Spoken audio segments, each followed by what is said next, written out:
Are you considering buying a brand new Tesla but don't know where to start? Watch this video to see how to do it, and I can help you choose the right model for yourself. So when ordering a brand new Tesla, you just sometimes really don't know which one you want. There are 5 current models, and all of those each have different trims associated with them. Understanding which model and which trim best fits your budget, as well as the needs that you have, is probably the most important thing you can do, because each of them have a different price point. So looking at the different models, you currently have the S3, X, Y, and Cybertruck. So those are your 5 models. Each of those have different sub-trims on those. And actually 2 of the models are not going to be here anymore after Q2. So rolling into Model S, so you have your long-range version, which is exactly what it is inside the title. It's the long range. So it has about 450 miles of range on 19-inch tires. If you go 21-inch tires, you do lose some of that range. I think it's closer to 402 miles, somewhere around there. But you know, it's a great car. You're going to spend $100,000. It has the luxury package, which includes full self-driving, premium connectivity, a 4-year maintenance plan, and you also have free unlimited supercharging for life, which, in my opinion, fantastic. Coming up to the next trim inside that model, you have the Model S Plaid, which was the fastest production car to date, but I do think it sparked a lot of other EV automakers going out and figuring out how they can go and actually try to beat Tesla when it comes off the line. So I've seen things like the Lucid Sapphire, the Corvette ZR1X. I know it's not a full electric car; it is a hybrid, whatever. It's still got electric motors. So talking about that a little bit more, you know, you're gonna get your premium carbon fiber interior, 0 to 60 in under 2 seconds, and you have that wing on the back, which I think is great. So and that one's going to be around $150,000, $120,000 depending on which color you get and how you fully spec it out. And then also too, if you wanted to spend another $15,000 to $25,000 on the track package, that's going to get you like upgraded brakes, new software system that's going to unlock the 200 miles an hour, and a couple other like fun things. Like that's the Model S in a nutshell. So going into the smaller sedan version, you have the Model 3, and then that one has a bunch of trims on it. So you have your Model 3. I'm going to say standard. I know people don't like standard because it's technically not Model 3 standard anymore. It's Model 3, but to me it's still standard. And that's just going to be like your stripped down Model 3 version. That starts at like $36,900, somewhere around there. Then you have your Model 3 premium, long range, rear wheel drive, your all wheel drive, and your performance.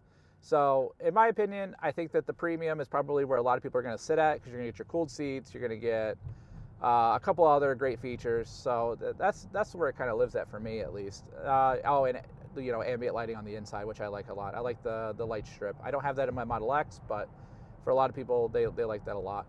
So, but at the top end of that, you do have the Model 3 Performance, which in my opinion is probably the best bang for your buck, especially if you want a car that has speed. So it does 0 to 60 in 2.9 seconds, which is just as fast as a base Corvette, and that's really all you need. It's a 4-door sedan. You know, what 4-door sedan really goes 2.9 seconds to 60 and isn't over $65,000 to $70,000? There's not a lot of them. And when you buy that car, you're getting free premium connectivity for life in that car, which is great. Which is, I will say, $100 a year if you buy it yearly, like I do. But to me, it just kind of makes sense to where it's like you should include that with the highest trim on the car. So I guess there is that. So let me know what you think about the Model S and Model 3. So going to Model X, so Model X is what I have. I like my Model X a lot because, one, it fits a family of 5 fairly comfortably. I will say with caution that the 3rd row is a little tight. And if you have a kid, they can fit in the 3rd row. It's going to be fine. The 2nd row moves. I have the 6-seat set up for my Model X Plaid. So, you know, the second captain chairs do move, which is great. So just keep that in mind. The Model X long range is 3.8 seconds to 60 and comes in 3 different trims. So you have your 5-seat, your 6-seat, and your 7-seater, which are all great. When it comes to lower latches, you're only going to get those on the outboard seats in the 2nd row, as well as in the 3rd row. You're going to get those in the 2 jump. They're not jump seats, but the 2 back seats, which is good. The 2022 and some 2023 models do not have the latches in the 2nd and 3rd row, or like the 3rd row. But I don't know. I think it should be there. That's just my personal opinion, I guess. So coming to the Plaid, we're getting 2.5 seconds to 60, fastest production SUV car ever. I love it. I do like it a lot. I will say it takes a lot of the joy out of driving because it's not that sportier sports car, which kind of, isn't ideal. But overall, it's a great car. I mean, I like it a lot. The air suspension's nice. It rides nice. It's quiet. It's fast. It's got the dual screens on it, so you have one right here, one right here. So there are a lot of great things that the Model X does bring. And you also have this huge windshield that goes all the way up, which I like a lot. Some things I don't necessarily like, there's not a lot. I think maybe like some charging issues where it's like sometimes I don't get the full 250 kilowatts, which I think is kind of weird. I love my yoke steering wheel a lot because I think that's a lot of fun. And also too, like having the yoke, like if you have the round steering wheel, it blocks this out. And I don't know. I don't like blocking this out. I like being able to have full view of it, even though like I am using full self-driving, but it's just like, what's the point of having this display if you can't see it? Rolling up to the Model Y, however, this is the #1 selling car for like 3 or 4 years in a row now, which is insane to me. I think it's a great car. It's probably the most car that a lot of people are going to fit into because you have so many different trims on it. So you have your Model Y standard, I'm going to say, rear-wheel drive. Your Model Y standard all-wheel drive now, which is great. And then you have the same thing with premium where you have the rear-wheel drive, all-wheel drive. And those are obviously like different price points. So like the Model Y standard rear-wheel drive is going to start you at like just under $40,000, which is great. And then you're going to spend another $2,000 or so to get to the all-wheel drive version. And then you can go all the way up to the performance version, which does 3.3 seconds to 60. And that's going to get you the best bang for, about the best bang for your buck, because you're getting a full-size, a mid-size SUV. You're getting the performance, you're getting all the extra stuff with it, like the Aero package and premium connectivity for life and the most reliable, Tesla out there. There are so many Model Ys out there. And I do miss my 2024 Model Y performance that I owned because it had track mode. It didn't have cooled seats. It didn't have a lot of the stuff that the new Juniper has, like the light bar on the front and back and stuff like that. But I will say the 3.5 seconds to 60 was fantastic, especially when you got to haul a bunch of kids around. And then, you put that in the chill mode, and then, when you're by yourself, you throw in sport, and then you're good to go. So those are like the 4 main ones. Now let's talk about Cybertruck.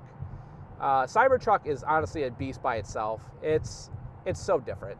They just came out last week with the Cybertruck dual motor all-wheel drive, and that thing sold out like immediately. Maybe not sold out, but the orders for it went insane. I couldn't believe it because it was out for 5 days maybe, and they stopped allowing the referral program to take $1,000 off because so many people were buying it. And also too, like the deliveries were expected for June, now they're expected for October, which I'm okay with because my car has been increasing in value, and I am going to probably get one, is the way I'm thinking about it, just for the different qualities that it has. So you have power share, 4-wheel steer, a bunch of other things, and also too, like being able to transfer full self-driving over to that would be pretty clutch in my opinion.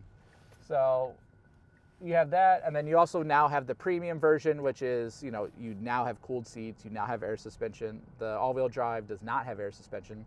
So it's just, there's a bunch of things that kind of go into it whenever you're thinking about buying a new Tesla. And then if you want to go crazy and get the Tesla Cyberbeast, I highly recommend that. That does 0 to 60 in like 2.6 seconds, so just about as fast as my Model X Plaid, but you get a whole truck. And the all-wheel drive Cybertrucks, premium and standard, both get 4.1 seconds to 60. So there are a lot of different options that you can do with this. And if you find this helpful, please use my referral link to book your demo drive. This is only going to happen for a little bit longer. My guess is they're going to remove the referral program soon. And then if you're looking for a brand new 3 or Y, you're going to get 3 months of full self-driving. You're going to get $1,000 off S, X, and Cybertruck. And let me know what you think, and I'll see you in the next one. Thanks.